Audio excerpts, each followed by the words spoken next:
if you're watching this movie, then things have gone a lot worse than I hoped. And I'm not able to be there with you when you play the I Ching Cards of Destiny for the first time. So I made this video to help you out a little bit. Let's talk about I Ching Cards of Destiny. So there's a couple of decks out there, prototypes and things like that. I don't know which one you have. So one of them looks like this, brown cards. Probably don't have this one. You probably have a deck that looks more like this with white cards. There's 3 decks of cards. One deck is called the Trigram deck. It'll have this marking on it. And all of the Trigram cards have this marking on the back. It's called the Bagua. Within that deck, there are several cards with trigrams on them, I Ching trigrams. There's 2 wild cards. They may look like that, or they might look like, let's find one. It might look like that. Anyway, the trigrams, this is heaven. There's 4 heaven cards. Notice heaven is the same this way and this way. There are 4 earth cards. They're the same as well. There are 4 fire cards. Nope, sorry. That's water. This is fire. Then there are 6 cards that are either mountain or thunder. You can turn them either way. Then there are 6 cards that look like this. This is either lake or wind. Then there are 6 cards that look like this. Changing line, yang to yin.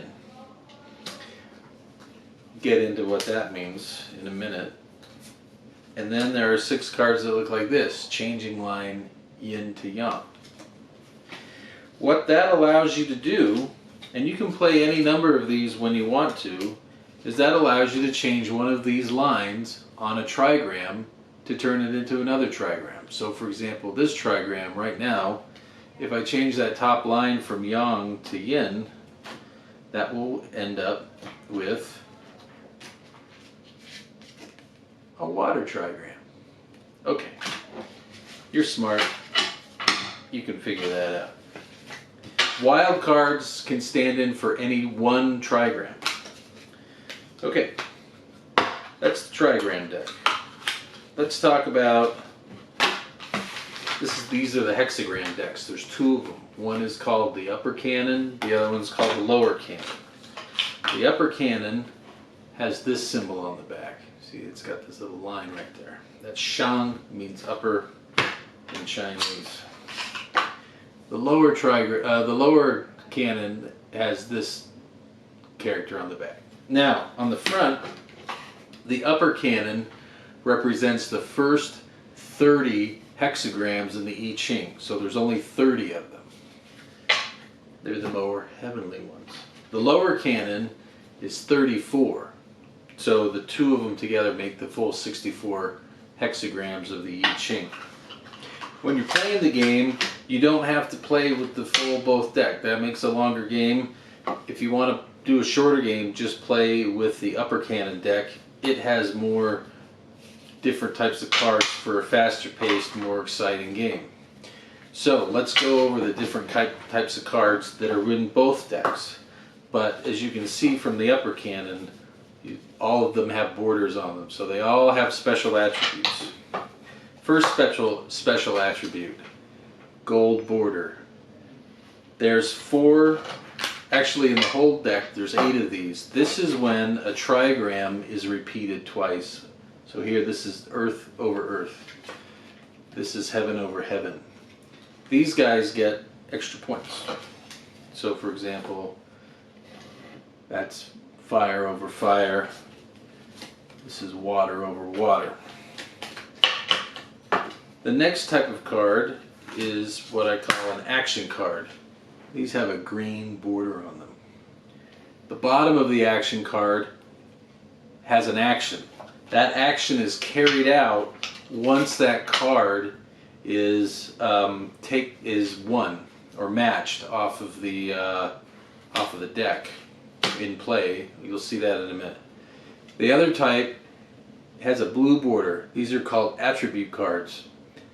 These cards give the player that owns this card a special attribute, and that attribute lasts throughout the length of the game for as long as the player has this card in this possession, his or her possession.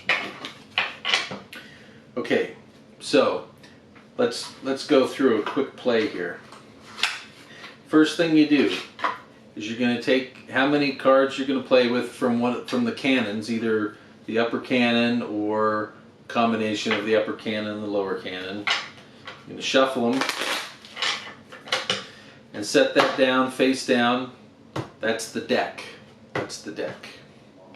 Then you're going to take the trigram deck, shuffle them,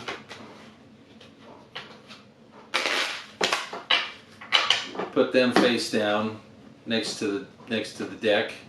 Everyone is going to get 6 trigram cards. That's your hand. And we play with the hand face up.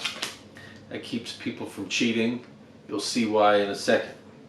So the name of the game here is we're matching. So when we play, the first thing you're going to do is you're going to draw as many cards as you need from the trigram deck to fill your hand up with 6 cards. Then you're going to flip over one of the cards from the hexagram deck. Now, whatever hexagram is showing, you're going to look through your cards and you try to make a perfect match for the hexagram shown. In this case, I can't do it. Let's pretend I can though. If I can, I take the 2 cards that make the matching hexagram, I put them face up over here. That's the discard pile. And then I take this hexagram card and I take it. And that goes into what's called my virtue pile. Now this time I had brightness, so that's not a good example. But at this time, if it's a green bordered card, the action on that card gets carried out. So let's play another thing here.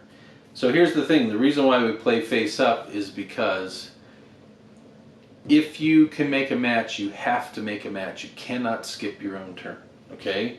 So let's play another little round here. I'm going to draw 2 cards to refill up my hand. And then here we go. I've got a green one. This is good. So I'm going to pretend like I can make a match again. I play my cards. I take it. This is approaching. It says, take the Great Accumulation card from another player. So there's a card out there that's called Great Accumulation. And if another player has already won this card and is in its virtue pile, you get to take it and put it in your virtue pile. The Great Accumulation card is a very, very powerful card. You want to have it. Now, let's go through this deck real quick and talk about some of these cards that are special, because it might be a little confusing as to what you're going to do. So for example, number 3, beginning. If you get this card, when you get it, you discard your entire hand, your 6 cards or whatever you have left in your hand, and you draw 6 new cards from the trigram pile. Eradicating. This is a very powerful card. It's one you might not want to get. It makes every single player return their entire virtue pile back to the deck. Now in this case, even the eradicating card gets returned to the deck. Do not reshuffle the deck. You can reshuffle the virtue piles before you put them back in the deck, but just put them on the bottom of the deck. If you reshuffle the whole deck, you could potentially put yourself in a never-ending loop on the game, which you wouldn't like. Adorning. This is a great card to have. It protects you from having to participate in the eradication of eradicating. So if you have this in your virtue pile, you don't have to hand in your hexagram cards. Kneading. This card allows you to take cards from other people's hands to make matches when you're trying to make matches. This is another reason why we play with all of our cards face up. Contention. This card protects you from other players being able to take cards from your hand. So if you have this in your virtue pile, people can't take cards from your hand. Union. This makes you trade virtue piles with another player. There is no protection against this. You have to do it. Even if you have the great accumulation card, which we will talk about in a second. Number 25, without falsehood. This card allows you to take cards off the top of the discard pile to put in your hand when you're drawing cards for your hand at the beginning of your turn. You can't go fishing through the discard pile though. You have to take cards off the top in the order that they're there. But that could be a useful card to have. Great accumulation.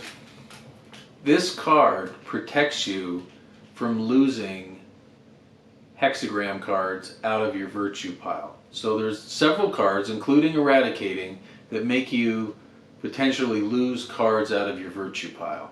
This protects you from that. It protects you from people taking cards out of your virtue pile. It protects you from eradicating. It does not protect you from union or other cards that might have you trade your virtue pile with somebody else.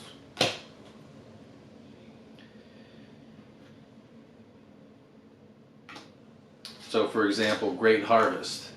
When this card is taken, the person who gets it gets to pick a virtue card, or a hexagram out of each person's virtue pile. They get to pick which one they want. As opposed to, for example, Nourishing, which you have to give each player a virtue card, or a hexagram card out of your virtue pile. You get to pick the one you're going to give away.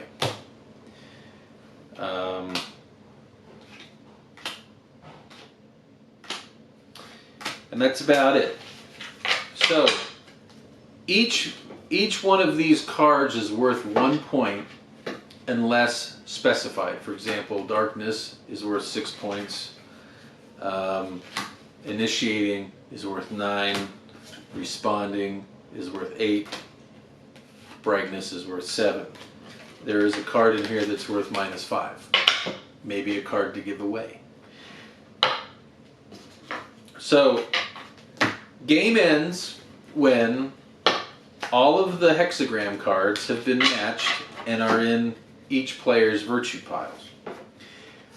How you decide who won is you basically just add up how many cards you have. Each one is worth 1 unless otherwise specified. Tally up your score. The person with the highest number wins. It's that easy. One last thing. So to begin play, when everyone's ready to play, each player will just take one card off of the top of the hexagram pile and look at the number that's shown on the top here of the card. Whoever has the largest number goes first. And that's how it goes. The upper cannon cards all have some kind of attribute or action to them.